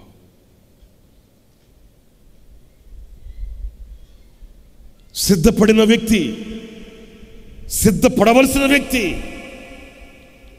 దేవుని వాక్యం అంటుంది, దేవుని ప్రేమలో నిలుచున్నట్లు మిమ్మల్ని మీరు కాచుకోండి. ఆ దేవుని ప్రేమలో నుంచి మిమ్మల్ని ప్రక్కకు లాగి, మిమ్మల్ని వైదొలగించి, ఆ సరళతలో నుంచి మిమ్మల్ని తప్పించే లోకపు క్రియలను గుర్తించండి. ఆ ప్రేమలో నిలుచున్నట్లు. ఒక్క ప్రశ్న, దేవుని ప్రేమలోనే నీవు నిలిచి ఉన్నావా? ఆ దేవుని ప్రేమను కాచుకుంటున్నావా? ఆ దేవుని ప్రేమలో ఉన్న ఆ మాధుర్యాన్ని, దేవుని ప్రేమలో ఉన్న ఆదరణను, ఆ దేవుని ప్రేమలో ఉన్న సంతోషాన్ని అనుభవిస్తున్నావా? దేవుని ప్రేమను రుచి చూచిన వ్యక్తి లోకంలో ఎదురయ్యే శ్రమలకు వాడిపోడు. దేవుని ప్రేమను రుచి చూచిన వ్యక్తి శత్రు తాకిడికి వెనుతిరుగడు. దేవుని ప్రేమను రుచి చూచిన వ్యక్తి ఆత్మలో కృంగిపోడు. దేవుని ప్రేమను రుచి చూచిన వ్యక్తి కన్నీటిమయం కాడు. దేవుని ప్రేమను రుచి చూచిన వ్యక్తి దేవుని ప్రేమలో బలవంతుడవుతాడు, దేవుని ప్రేమలో శక్తివంతుడవుతాడు, దేవుని ప్రేమలో విజయశాలిగా మార్చబడగలుగుతాడు. దేవుని ప్రేమను రుచి చూచిన వ్యక్తి ఎల్లకాలం ఆనందిస్తూనే బతుకుతాడు. వానికి మరలా లోక ప్రేమల అవసరం. నా ప్రియమైన సహోదరులారా, అనుకొనని గడియలలో ఆయన వస్తాడు. నీవు దేవుని ప్రేమలో నిలిచి ఉన్నావా? అనుకొనని గడియలలో ఆయన ప్రత్యక్షమవుతాడు. నీవు ఆయన ప్రేమను రుచి చూచు ఉన్నావా? ఏమండి, నేను రక్షింపబడిన మొదట్లో ఆయన ప్రేమను తలంచుకుని స్తుతించేవాడినండి. మరి ఇప్పుడు ఏం చేశాడండి నాకు దేవుడు? అయ్య బాబోయ్, నాకేం మేలు చేశాడండి దేవుడు? నేను గతంలో కూడా ఒకసారి చెప్పాను. ఇట్లాగే ఒక అవివేకంగా ఒక సహోదరుడు చెప్తే నాతో, అంటే నా మనసు బాధపడింది. ఏం చేశాడండి దేవుడు అంటే నేను అన్నాను, రైల్వే స్టేషన్కి వెళ్ళు. ఆ రోజు చెప్పిన మాట మరలా చెప్తున్నా. రైల్వే స్టేషన్కి వెళ్తే 2 చేతులు లేని ఒక వ్యక్తి మెడలో సంచి ఒకటి తగిలించుకొని తిరుగుతూ ఉంటాడు. ఒకవేళ మనం దయదలిచి 10 రూపాయలు ఇచ్చినా తీసుకోవడానికి చేతులు, ఆ సంచులు మనమే వేయాలి. రైల్వే స్టేషన్లో ఉంటాడు ఒక అతను, 2 చేతులు ఉండవు, మెడలో సంచి తగిలించుకొని తిరుగుతుంటాడు. అతను పక్కన నిలబడు, దేవుడికి ఎంత మేలు చేశాడో నీకు అర్థమవుతుంది. బస్ స్టాండ్కి వెళ్ళు, చింపిన జుట్టేసుకొని, చినిగిన బట్ట వేసుకొని, మట్టి చారలు వేసుకొని వాళ్ళ దగ్గరికి వీళ్ళ దగ్గరికి వెళ్ళి చేతులు చాపి అడుక్కుంటున్నారే, వాళ్ళ దగ్గరికి వెళ్ళి అక్కడ నిలబడు. దేవుడు నీకు ఎంత మేలు చేస్తాడు, దేవుడు నిన్ను ఎంత ప్రేమించాడో నీకు అర్థమవుతుంది. హాస్పిటల్కి వెళ్ళు, చేతి నిండా డబ్బు ఉంది, ఆస్తులు ఉన్నాయి, అంతస్తులు ఉన్నాయి, భోగభాగ్యాలు ఉన్నాయి. ఆరోగ్యం లేక మంచం మీద పడుకొని మూలుగుతున్న వాడిని చూడు, దేవుడు నీకు ఎంత మేలు చేశాడో నీకు అర్థమవుతుంది. నిన్ను ఎంత ప్రేమించాడో నీకు అర్థమవుతుంది. నా ప్రియమైన సహోదరులారా, ఏ విషయంలో నువ్వు ప్రేమించావయ్యా అన్నావంటే ఆ అహంకారపు ఆ మనస్సు అగాధానికి తీసుకుని వెళుతుంది. ఎల్లలు లేని, అవధులు లేని ఆయన ప్రేమ. నీ ప్రేమ నాపై చల్లారిపోదే, మరణానికైనా వెనుదిరుగలేదే, మనలేనునే నిన్ను చూడక మహాఘనుడ నా యేసయ్యా. కదా మరణమని ఏనాడైనా ఆ చావుకు భయపడి వెనుకకు తిరిగాడా అంటే లేదు. ఆయన వెనుక తిరగలేదు. మరణము కంటే నిన్ను అధికంగా ప్రేమించాడు ఆయన. నా ప్రియ సహోదరులారా, మరి ఈరోజున అనుకొనని గడిలలో నీ కోసం వచ్చే దేవునికి నువ్వు సిద్ధం అని చెప్పగలవా? సిద్ధం అని చెప్పగలిగిన వ్యక్తి ఎవరు? వాక్యం అంటుంది, ఆయన ప్రేమను, ఆయన ప్రేమ యందు నిలిచి కాచుకునేవాడు. ఆయన ప్రేమను నిలిచి కాచుకునేవాడు. తమకు కలిగిన వాటి యందు సంతృప్తి కలుగువాడు. తమ పాపము నిమిత్తమై పశ్చాత్తాపపడి ఆయన చిత్తానుసారముగా నడుచుకుంటకు సిద్ధపడి వేరుపాటు కలిగి ప్రత్యేకింపబడినవాడు, సిద్ధపడినవాడు. ఆఖరిగా మరొక్క మాట కూడా నేను మీకు జ్ఞాపకం చేస్తాను. అదేంటంటే చూడండి,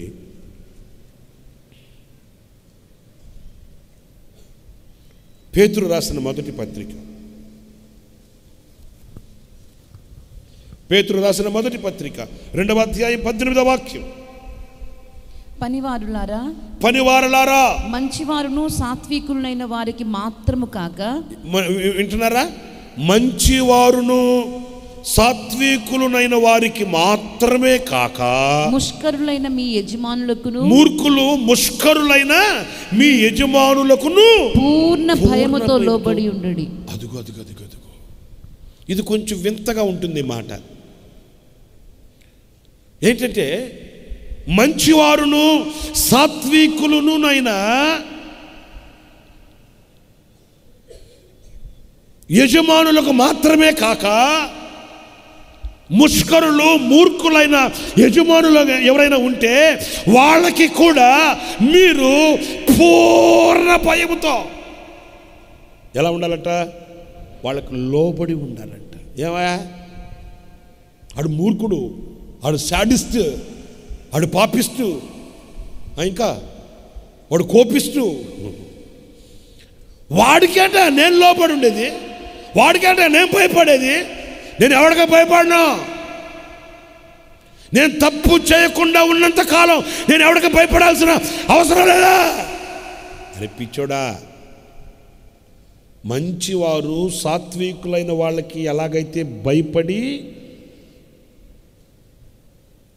భయముతో వణుకుతో లోబడి ఉన్నావో అలాగుననే ఈ ముష్కరులు, ఈ మూర్ఖులైన యజమానులకు కూడా నువ్వు భయపడి ఉండాలి, లోబడి పూర్ణ భయంతో బ్రతకాలి. అయ్యా వాడు ముష్కరుడయ్యా, వాడు మూర్ఖుడయ్యా, వాడు పాపిష్టయ్యా, వాడు దుర్మార్గుడయ్యా, వాడికంటే నేను భయపడేది.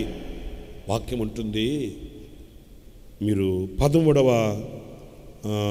చూడండి ఆ మాటని, 2వ అధ్యాయంలోనే 13వ వాక్యం కూడా చూడండి. మనుషులు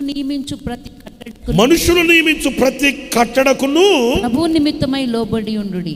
ఎవరి నిమిత్తం అంట? అందరు చెప్పండి, ఎవరి నిమిత్తం అంట? నీ కులాన్ని బట్టి నువ్వు లోబడి ఉండమని చెప్పట్లే. నేను తక్కువ కులమని, ఆ మూర్ఖుడైనప్పటికీ వాళ్ళు పెద్ద కులమని వాళ్ళకు లోబడి ఉండమంటారా? వింటున్నారని చెప్పే మాట. నాకు పెద్దగా చదువు లేదని వాళ్ళంతా చదువుకున్న వాళ్ళని నన్ను ఆ మూర్ఖుడికి లోబడి ఉండమా? అరే పిచ్చోడా, నీ చదువుని బట్టి, నీ కులాన్ని బట్టి, నీ పేదరికాన్ని బట్టి కాదు లోబడి ఉండమని చెప్పేది.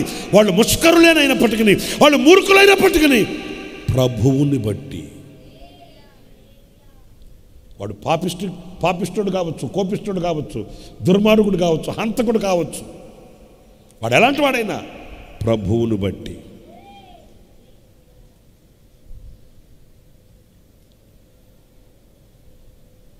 ఎందుకు ప్రభువును బట్టి? అదేమి ఆనందమయ్యా. మూర్ఖుడి దగ్గర నేను తల వంచుకొని బ్రతుకుతుంటే, మూర్ఖుడి దగ్గర నేను వాడికి లోబడి బ్రతుకుతుంటే, నోరు కుట్టుకొని కడుపు కట్టుకొని కాళ్ళు బిగబట్టుకొని బతుకుతుంటే అది దేవునికి ఆనందమా అంటే దేవునికి ఆనందం అని కాదు. మీరు 13వ వాక్యం చదివారు కదా, ఇప్పుడు 12వ వాక్యం చదవండి. అన్యజనులు మిమ్మల్ని ఏ విషయంలో దుర్మార్గులని దూషింతురో, అది ఇప్పుడు అన్యజనులు మిమ్మల్ని ఏ విషయంలోనైతే దుర్మార్గులు అని మిమ్మల్ని హింసిస్తారో ఆ విషయంలో వారు మీ సత్క్రియలను చూచి, నీ సత్క్రియలను చూచి వాటిని బట్టి దర్శన దినమందు దేవుని మహిమపరచునట్లు. అది ఏం చూడాలి వాళ్ళు నీ దగ్గర? ఏం చూడాలి? నీ ప్రతాపం కాదు చూడాల్సింది, నీ టాలెంట్ కాదు చూడాల్సింది, నీ చాతుర్యం కాదు చూడాల్సింది, నీ బలగము, నీ ధనము, లేకపోతే నీ యొక్క వంశం కాదు చూడాల్సింది, నీ సత్క్రియలను వాళ్ళు చూడాలి. ఎవరాళ్ళు? ముష్కరులు. ఎవరాళ్ళు? మూర్ఖులు. నీ సత్క్రియలను చూచి వాళ్ళు ప్రభువుని మహిమపరచాలి. మహిమపరచాలంటే ప్రభువును బట్టి నీవు ముష్కరులైన వారికి కూడా పూర్ణ భయముతో లోబడాలి. నేను లోబడను అంటే నీవు ప్రభు అనుకొనని గడియలలో వస్తాడు, అప్పుడు నీవు ఆయన చూచే యోగ్యుడవు కాదు. ఎలా ఉండాలి? నీవు పూర్ణ భయముతో లోబడి ఉండాలి. నేను ఎవరికి లోబడనండి?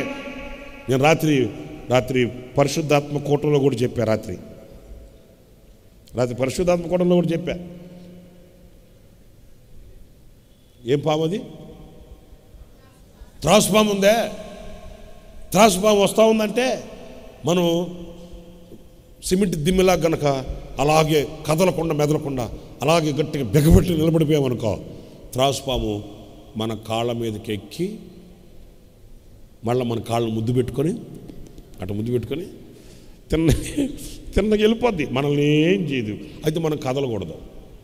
అంటే దాని జోలికి మనం మౌనంగా అట్లా బిగబెట్టుకొని మౌనంగా ఉంటే, ఏరా నువ్వు సేవ చేస్తావా, కేకలేస్తావా, రంకిలేస్తావా, పాటలు పాడతావా, నిన్నేం చేస్తాను చూడు అని చెప్పి బుస్సను కాటీదు. మనం కదలకుండా మెదలకుండా దాని జోలికి వెళ్ళకుండా మౌనంగా ఉంటే, నేను చూశాను కనుక చెప్తున్నానండి, మన కాళ్ళ మీదకి ఎక్కి దాటుకొని ఇది కృష్ణా నది బ్యారేజ్ దాటినట్టు చిన్నగా వెళ్ళిపోద్ది. అలా కాకుండా దాన్ని చూడగానే అన్నావు అనుకో, ఇక అంతే. ఏం చేస్తుంది అది? బుస్సులు లేస్తుందా? వేస్తుంది, ఇక నురుగులు గక్కిస్తుంది. సర్పము యొక్క గుణం అది. ఏ గుణం? అది ఎవరి జోలికి వెళ్ళదు, తన జోలికి వస్తే ఎవరిని విడిచిపెట్టదు. ఇది ఏ పాము? అది త్రాసు పాము యొక్క లక్షణం. ఆ డైలాగ్ మనం కొట్టకూడదు. ఏ డైలాగు? నేను ఎవరి జోలికి వెళ్ళను, నా జోలికి కూడా నువ్వు ఊరుకోను, నువ్వు త్రాసు పామువా? కాదు, నేను విశ్వాసిని, నేను ప్రభు రాకడ కొరకు సిద్ధపడిన వాడిని. అలాగైతే ముష్కరులైన వారికి కూడా పూర్ణ భయముతో ప్రభువును బట్టి లోబడు. అప్పుడు ఏ నోరైతే మిమ్మల్ని విమర్శించిందో, ఏ వ్యక్తులైతే మిమ్మల్ని నిందించి దూషించారో ఆ వ్యక్తుల నోట దేవుని నామ ఘనత, దేవుని నామ మహిమ కలుగుతుంది. వాళ్ళు ప్రభువుని స్తుతిస్తారు. హల్లెలూయా, హల్లెలూయా, హల్లెలూయా, హల్లెలూయా. ప్రభువుని బట్టి లోబడాలి. ఇప్పుడు ఒక మాట చెప్తాను, వాళ్ళు ఎవరైనా శత్రువులు నోరు పాడేసుకుని మాట్లాడుతున్నారు అనుకో, మనకు మాట్లాడేది తెలీదా? మీరు చెప్పండి. అసలు నన్ను అడిగితే వాళ్ళకంటే మనమే డిగ్రీ. వాళ్ళకైనా బలపడింది, మనకు లేదా? ఏం మనకు చీము రక్తం లేదా? మనకు రోషం లేదా? వాళ్ళు మాట్లాడితే మనం మాట్లాడలేమా? వాళ్ళకంటే ఎక్కువ మాట్లాడతాం. ప్రభువును బట్టి అంతే, ఎనఫ్.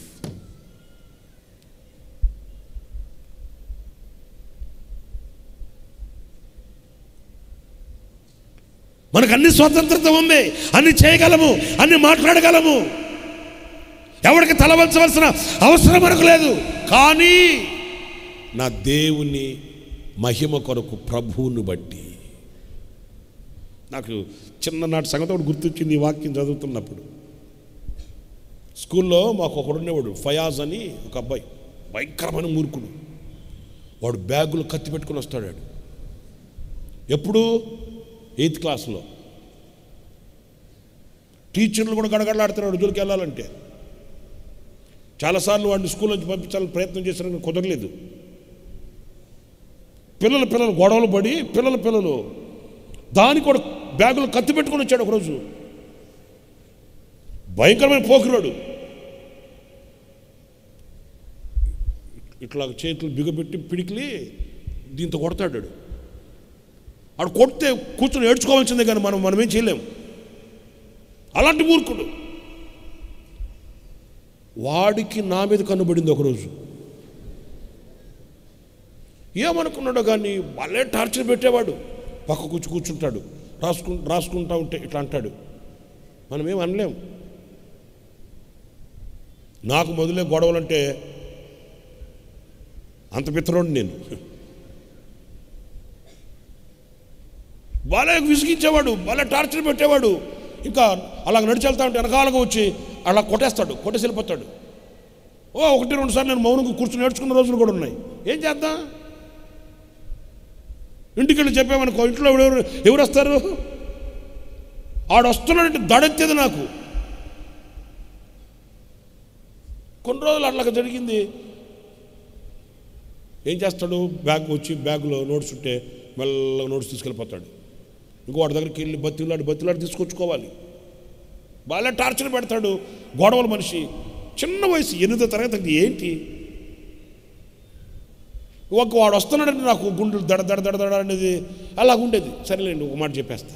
ఒక రోజున మా ఇంటి దగ్గర నుంచి ఆటో ఎక్కడానికని మా అందరం ఆదివారం రోజు తెల్లబట్టలు వేసుకొని నేను, మా అమ్మ, మా నాన్న, మా చెల్లి అందరం ఆటో కోసమని సెంటర్కి వెళ్ళి అక్కడ దాకా నడిచి వెళ్ళి అక్కడ నిల్చొని ఉన్నాం. అదే సమయానికి వాళ్ళ వీధిలో నుంచి బయటికి వస్తున్నాడు. వాడు ఎప్పుడు చూడలే మమ్మల్ని అట్లాగా. తెల్ల బట్టలు వేసుకుని బైబిల్ పట్టుకొని మా ఇంటి ఇళ్ళ 10 ఆటో కోసం నిల్చొని ఉన్నాం. వాడు సైకిల్ దొక్కుంటూ వస్తా సైకిల్ ఆగి చూశాడు మమ్మల్ని. ఇట్లా నా గుండె జల్లమంది. చిన్నపిల్లలమండి కనుక నా మనసులో ఉంది ఇప్పటికీ. మమ్మల్ని అందరం చూశాడు. నేను కూడా వాడిని చూశాను, మౌనంగా ఉన్నాను. వాడు అలాగా సైకిల్ నిల్చొనే కాలు పెట్టుకు చూసి అందరం చూశాడు, వెళ్ళిపోయాడు. ఏమనిపించిందో వాడికి. ఆ మరుసటి రోజు సోమవారం స్కూల్కి వెళ్తే వాడు వచ్చి నా పక్కన కూర్చొని, అరే మీరు క్రిస్టియన్సు అన్నాడు. నా గుండె జల్లుమనింది. వెంటనే అన్న మాట కూడా రావట్లే. ఎందుకంటే కొడతాడాడు. టీచర్లు కూడా అంటారు, వాడి జోలికి ఎందుకు వెళ్ళారా అంటారు. ఆడు కూర్చొని మీరు క్రిస్టియన్సు అంటే అన్న. వెంటనే వాడు నా భుజం మీద చెయ్యేసి, అరే మీరు మేము ఒకటేరా అన్నాడు. సత్య గొర్రె, మీరు మేము ఒకటే, మనమంతా ఒకటే అన్నాడు. వాడికి ఏమనిపించిందో ఏంటో నాకు అర్థమై సావలేదు. కానీ ఆ రోజు నుంచి వాడు అనేవాడు, మేము స్కూల్ అయిపోయిన తర్వాత బ్యాచ్లు బయటకు వచ్చేస్తాం కదా, వాడు అలాగా అక్కడ ఆ బ్యాచ్తో వస్తున్నాడు, పరిగెత్తుకుంటూ మన నా దగ్గరకు వచ్చి భుజం మీద చేసి భుజం తట్టి, రే మనం అంతా ఒకటే, నువ్వు నా దోస్తురా నువ్వు అనేవాడు. ఒరే తెల్లబాట్లు ఎంత పని చేసిందిరా. నిజమండి. వాడు నేను తిట్లా కొట్లా ఏమనలా వాడిని. వాడు చాలాసార్లు నేర్పించాడు, చాలాసార్లు కొట్టాడు అన్నాడు. ఏడ్చుకుంటూ వెళ్ళినవాడినే కానీ టార్చర్ పెట్టేవాడు. నోట్బుక్ తీసేసుకునేవాడు, పెన్ తీసేసుకునేవాడు. మరలా అప్పుడప్పుడు వచ్చి తల ఉంచి అట్లా పెట్టి పడబడ కొట్టేసి వెళ్ళిపోతాడు. చాలా బాధలు పడ్డాను నేను వాడితో. నేనేం పోక్ చేయలే, వాడితో ఎదురాళ్ళా.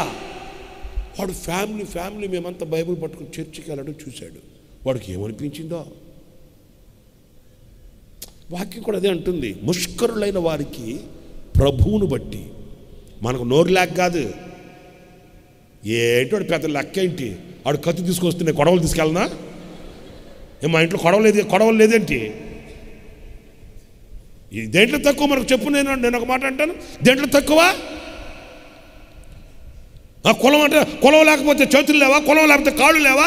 కులం లేకపోతే నోరు లేదా? కులం లేకపోతే కత్తి లేదా? గండ్ర గొడ్డం లేదా? ఏం లేదు చెప్పు. అన్నీ ఉన్నా ప్రభువుని బట్టి. ఆ ముష్కర నోరు ఒకరోజు ప్రభువును స్తుతించును గాక. హల్లెలూయా. మూర్ఖురాలు మాట్లాడుతున్నా.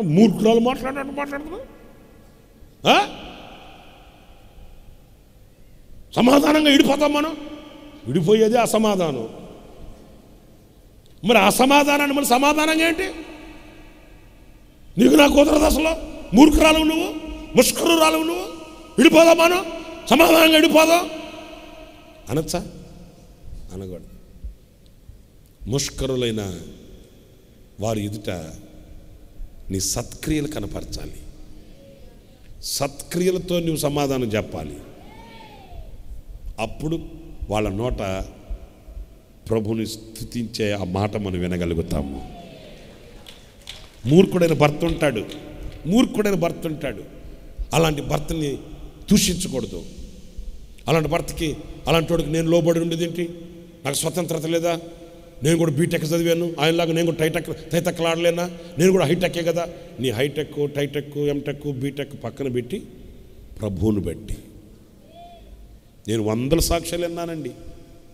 100 సాక్ష్యాలు. ఏ సాక్ష్యాలు అంటే, మూర్ఖులు మనసు మార్చుకొని మృదువుగా మార్చబడిన వ్యక్తులను 100 మందిని చూశాను, 1000 మందిని చూశాను. సత్క్రియలను చూచి నోరు పడేసుకోవడం కాదు. లేకపోతే ఆడిట్లాంటోడు, ఈడిట్లాంటోడు, అసలు అట్లాంటోడు అని ఇల్లు వీధి ఇల్లు తిరిగి చెప్పుకున్నంత మాత్రాన, నీ ఇంటిని నువ్వు కూల్చుకున్నంత మాత్రాన ప్రయోజనం ఏమీ లేదు. కొంతమందికి నోరు ఆగదు. ఉదయాన్నే వచ్చి పాలు పోసేవాడు కూడా చెప్తుందా అమ్మ, అసలు మా ఆయన మనిషే కాదు. ఏమొస్తుంది వాడు చెప్పుకుంటే చెప్పు. అసలు మా ఆయన రాక్షసుడు, నరహంతకుడు, ఏదో తెలిగి చేసేసుకున్నాను. మరి తెలిస్తే ఏం చేస్తావు ఇప్పుడు? ఇలాంటి వ్యర్థమైన మాటలు కాదు. మూర్ఖుల ఎదుట నీ సత్ప్రవర్తన ప్రత్యక్షం కావాలి. ఆమేన్, ఆమేన్, ఆమేన్. ఎఫెసీ పత్రిక 5వ అధ్యాయం 18వ వాక్యం.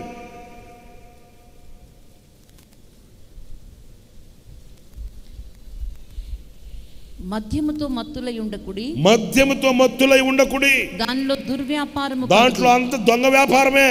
అయితే దొంగ వ్యాపారం, మత్తు. అది పెద్ద ఎత్తు. దేనికి? డబ్బు సంపాదించడానికి.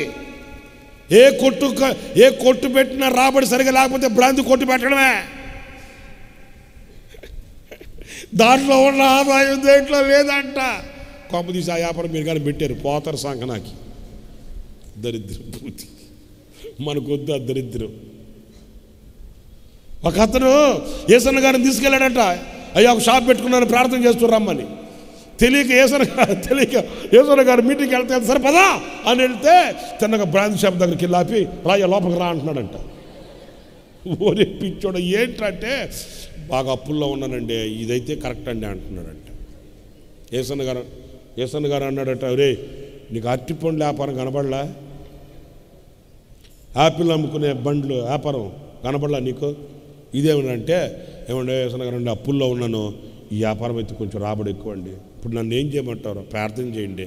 ఏమని? ప్రభువా, ఊర్లో ఉన్న వాళ్ళందరూ ఈ కొట్లోకి వచ్చి తాగాలి, ఈ కాలువ దగ్గరే పడాలి, కక్కుకోవాలి ప్రభువా. పనికి మొదలన్నాడు. ఏం పని? పరా, వేరే వ్యాపారం ఏదైనా చూసుకోపోరా అని చెప్పి కారు ఎక్కాడంటే యేసన్న గారు.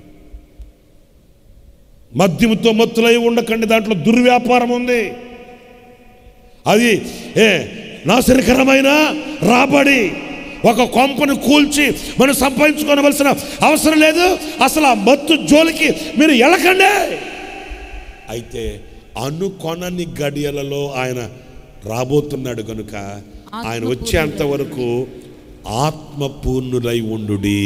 కొట్ట గట్టిగా చప్పట్లు యేసయ్యకి, గట్టిగా గట్టిగా, చచ్చి దెబ్బలు కాదు, గట్టిగా కొడు, గట్టిగా.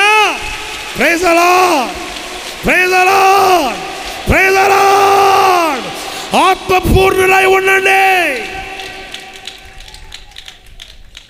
మత్తులై ఉంటే అది కొంతసేపే. మత్తు దిగిన తర్వాత మరలా తలంచుకొని తల గిరుకుంటూ వస్తాడు. ఏమనుకోకండి, నేను అట్లా అనేసాను మిమ్మల్ని. మత్తు దిగింది అడిగి, అది కాదు.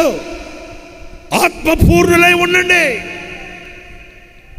పరిశుద్ధాత్మ శక్తిని పొందుకోండి. ఆయన అనుకొనని గడియలలో రాబోతున్నాడు కనుక మీ ప్రాణ ఆత్మ శరీరములను నిందారహితముగా మార్చి ఆయన ఎదుట మిమ్మల్ని నిలబెట్టగలిగిన శక్తి కలిగిన దేవుని ఆత్మపూర్ణులై పరిశుద్ధాత్మకు నిలయముగా ఉపదేశమునకు వినయముగా. గుర్తురాలా? ఎక్కడ పాట ఇది అనుకుంటున్నారు కదా? పిచ్చిమాలోకమా. పరిశుద్ధాత్మకు నిలయముగా ఉపదేశమునకు వినయముగా మహిమ సింహాసనము చేరుటకు వధువు సంఘముగా మార్చుమయా. నా పితరులకు కోరిన రేవుకు చేర్పిల్చి నీ వాగ్దానం నెరవేర్చితివి నా యేసయ్యా. నీవే శ్రావ్య సదనము, నీదే శాంతి వదనము, నీ దివి సంపద నన్నే చేరగా నా ప్రతి ప్రార్థన నీవే తీర్చగా నా ప్రతి స్పందనే ఈ ఆరాధన నా హృదయార్పణ నీకే యేసయ్యా. నీవే శ్రావ్య సదనము, నీదే శాంతి వదనము. పరిశుద్ధాత్మకు నిలయముగా ఉపదేశమునకు వినయముగా. పరిశుద్ధాత్మకు నిలయముగా ఉపదేశమునకు వినయముగా మహిమ సింహాసనము చేరుటకు వధువు సంఘముగా మార్చుమయా. నా పితరులకు ఆశ్రయమై కోరిన రేవుకు చేర్చి నీ వాగ్దానం నెరవేర్చితివి నా యేసయ్యా. నీవే శ్రావ్య సదనము, నీదే శాంతి వదనము, నీవే శ్రావ్య సదనము, నీదే శాంతి వదనము. పరిశుద్ధాత్మకు ఒక నిలయం. ఇప్పుడు పరిశుద్ధాత్ముడు ఈ సంఘంలోనికి మన మధ్యకు వచ్చాడనుకో, ఆయన ఎక్కడ ఉండాలి? మీరు చెప్పండి, ఎక్కడ ఉండాలి ఆయన? మీరు ఎక్కడికైనా వెళ్తున్నారనుకోండి, అప్పుడు మీరు ఏం ఆలోచిస్తారు? వెళ్దాం కానీ ఎక్కడుందాం, అక్కడ ఎవరింటికి వెళ్ళాలి? ఎవరింటికి వెళ్ళకుండానే ఎక్కడ ఉండాలి తెలియకుండా వెళ్ళిపోతారా? బుచ్చు పట్టుకుని ఈదులు కూర్చుంటారా? మరి పరిశుద్ధాత్ముడు ఈ సంఘంలోకి వచ్చి ఆయన పరిశుద్ధాత్ముడు సంచరిస్తుంటే ఆయన ఎక్కడ ఉండాలి? ఆయన నివాసం ఎక్కడ అంటే, అయ్యా వేదికెక్కి కూర్చుని 4 ఉన్నాయి అక్కడ, ఆ కుర్చీల్లో కూర్చోయ్యా అంటే కూర్చుంటాడా? అయ్యా ప్రభువా నాయనా ఇక్కడ కాడి కూర్చోటేస్తాం అక్కడ కూర్చుంటాడా? నో.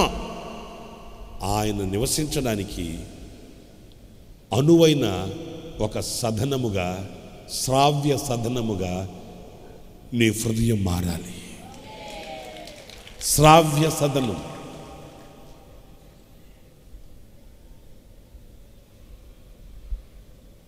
మధురమైన, శ్రేష్టమైన, అపురూపమైన ఒక సదనం, ఒక నివాసంగా నీ హృదయం మారాలి. ఎక్కడో కాదు, పరిశుద్ధాత్ముడా నా అంతరంగంలోనికి రా, నా అంతరంగంలో నివసించయ్యా. పరిశుద్ధాత్మ నీ గుండెల్లో నివసించకపోతే, నీ హృదయంలో నివసించకపోతే, నీ హృదయం పరిశుద్ధాత్మనికి ఆలయం కాకపోతే, కన్ను రెప్పపాటులో నీవు అనుకొనని గడియలలో వచ్చుచున్న దేవునిని చేరుకోలేవు. వింటున్నారా? స్పేస్ ఉంది కదా, స్పేస్. ఏ ఊరయ్యా అంటారేమో. స్పేస్ అంటే పైకి వెళితే ఇది 380 కిలోమీటర్లు చెప్తారు. అక్కడికి వెళ్తే అవతలకి ఇంకెళ్తే వాతావరణం ఉండదు, స్పేస్, గాలి ఉండదు. అక్కడికి వెళ్ళే వాళ్ళకంట కొన్ని సంవత్సరాలు ఇక్కడ ట్రైనింగ్ ఇస్తారంట. అక్కడ ఆదివారం వచ్చింది, చికెన్ ఫ్రై చేసుకుని చారు పెట్టుకుని పప్పు చారు వేసుకుని తిందాం అంటే కుదరదు. అక్కడికి వెళ్ళిన తర్వాత అయ్యా మసాలా దోశ ఒకటే కుదరదు. వాళ్ళకి డ్యూటీలు 6 నెలలకు ఒకసారి, 8 నెలలకు ఒకసారి, సంవత్సరానికి ఒకసారి అట్లా ఉంటాయంట. అక్కడ ఉండే వాళ్ళకి సంవత్సరాల ట్రైనింగ్ ఇక్కడ ఇస్తారు. వాళ్ళకి ఏమి అక్కడ మనలాగా ఫుడ్ ఉండదు. అట్లా తినకుండా ఉంటారా? ఉంటుంది. వాళ్ళకి ఉండే డైట్ వేరు, అన్ని పౌడర్స్, లిక్విడ్స్, ట్యాబ్లెట్స్ అవి వాళ్ళకి. సరేలే, అది పక్కన పెడితే అక్కడికి వెళ్ళే వాళ్ళకి డ్రెస్ కోడ్ వేరుగా ఉంటుంది. చూసారు ఎప్పుడన్నా? కొండ లాంటిది ఒకటి తగిలిస్తారు, ఇక్కడ ఒక అద్దం పెడతారు, లోపల ఉండేవాడు బక్కోడైన పైకి మాత్రం ఇంతలా ఉంటాడు. మీరు ఇల్లు అడగండి వాళ్ళని. కాదండి, ఈ డ్రెస్ కోడ్ ఇంత లగేజ్ ఎందుకు, చాలా వెయిట్ ఉంటుందంటది. ఇక్కడ ఆ డ్రెస్ వెయిటే, అక్కడ ఆ డ్రెస్ వెయిట్ లేదు, ఉండదు. స్పేస్లోకి వెళితే తేలిపోద్ది. అక్కడ తేలిగ్గా ఉంటుంది, ఇక్కడ బరువుగా ఉంటుంది. కాదండి ఇంత బరువు ఎందుకంటే, ఈ బరువుని ఇక్కడ భరించకపోతే అక్కడ ఉండలేము. మామూలుగా నేను ఎట్లా వెళ్ళిపోతానంటే కుదరదు, సచ్చూరుకుంటారు. అక్కడ ఉండాలంటే ఈ డ్రెస్ కోడ్ ఇక్కడ అలవాటు చేసుకోవాలి. ఇప్పుడు నేను ఎందుకు చెప్పానంటే, ఆత్మస్వరూపి అయిన ప్రభుత్వం మనం ఉండాలంటే ఈ లోకంలో మనం